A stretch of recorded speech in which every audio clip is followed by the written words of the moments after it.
ஏம்மா முன்னைக்கு இப்ப பரவாயில்லன்னு நினைக்கிறேன். எப்படி? நான் வர்றேம்மா. அப்ப நான் போயிட்டு வரட்டுமா? Thank you sir. ஆமா, அவளுக்கு எப்படி இருக்கு? She's all right. பூரண குணமாயிட்டாங்க. Very kind of you.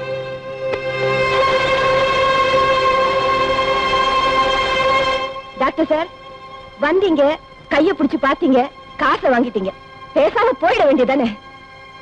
நான் சுகமான உங்களுக்கு என்ன, நான் செத்தா உங்களுக்கு என்ன? டாக்டர், உங்களுக்கு இப்ப நேரம் சரியில்லைன்னு நினைக்கிறேன். இன்னும் கொஞ்சம் நேரம் இருந்தீங்கன்னா நீங்க பேஷண்ட் ஆயிடுவீங்க. தயவு பண்ணி புறப்படுங்க. வரேன் சார்.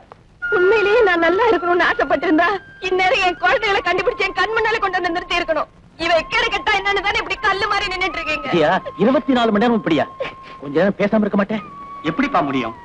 யானைக்கு ஒரு காலம்னா பூனைக்கும் ஒரு காலம் வரும்ல. ஒரு காலத்துல நீ கத்திக்கிட்டு இருந்த, அவ கத்திக்கிட்டு இருந்தா. இப்ப அவ கத்துறா, நீ கேடு. Sir post. வாப்பா, இந்தா உனக்கு தான் லெட்டர். Sir post. அங்கேயும் ஏதோ லெட்டர் வந்திருக்கு போல இருக்கு. ஒரே சமயத்துல 2 பேருக்குமா? படி படி. உயர் திரு விஜய் அவர்களுக்கு சென்னை லதா ஷூ மாட்டு ஓனர் லதா எழுதிக் கொள்வது. உங்க குழந்தைகளை காணும் பேப்பர்ல போட்டிருந்ததை பார்த்தேன். அந்த குழந்தைகளை பத்தின விஷயம் எனக்கு தெரியும். உங்க வீட்டுல ஒரு பழமொழி தாத்தா இருக்காராமே, அவரை மட்டும் அனுப்பிச்சு வச்சீங்கன்னா அதை பத்தி பேசி ஒரு முடிவு சொல்றேன். உடனே அவரை அனுப்பி வைக்கவும். எங்க குழந்தைங்க இருக்கிற இடம் தெரிஞ்சு போச்சா? ஆமா விஜயா, நான் போய் அழைச்சிட்டு வரேன். நீங்க போய் கூட்டிட்டு வர போறீங்களா? நீங்க போனா குழந்தைங்க இங்க வருமா இல்ல வேற எங்கேயாவது ஓடி போயிடுமா? அக்கா, நான் போய் கூட்டிட்டு வரேன். நீயா? உனக்கு பயந்துகிட்டு தானே அதுங்க வீட்டை விட்டே ஓடிச்சு.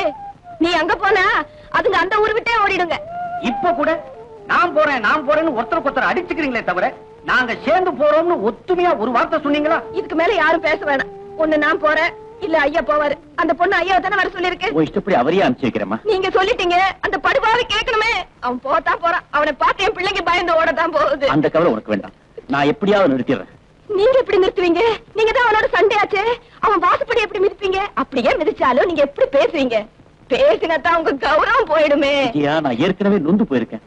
அவனை கெஞ்சி கேட்டாவது நிறுத்திடுறேன். விஜய், வாங்க மாமா. உங்க அக்கா சொன்னதெல்லாம் கேட்டுக்கிட்டு இருந்தேல்ல? கேட்டுக்கிட்டு தான் இருந்தேன். ஆனா குழந்தைங்க இருக்கிற இடம் தெரிஞ்சும் எப்படி என்னால போகாம இருக்க முடியும்? வேண்டாண்டா, அவ எப்ப சொன்னாலும் நம்ம நல்லதுக்கு தான் சொல்லுவா. அவ பேச்சு கேட்டுக்கிட்டு நான் போகாம இல்ல? உங்களுக்கு பிள்ளைங்களோட பொண்டாட்டி பெருசா இருக்கலாம், எனக்கு அப்படி இல்ல. டேய் விஜய், நீ மட்டும் ஏன்டா சும்மா நிக்கிற? நீ எவ்வளவு பெரிய மனுஷன், உன்னை போய் அவர் கை நட்டி அடிக்கலாமாடா? ஒரு அடி அடிச்சா 4 அடி திருப்பி கொடுப்பியே. அந்த ரோஷன்ல எங்க போச்சு? அடிடா, அடி.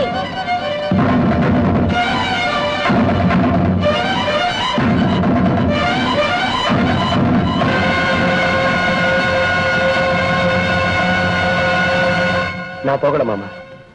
அக்கா சொன்னபடியே பெரியவரே போகட்டும்.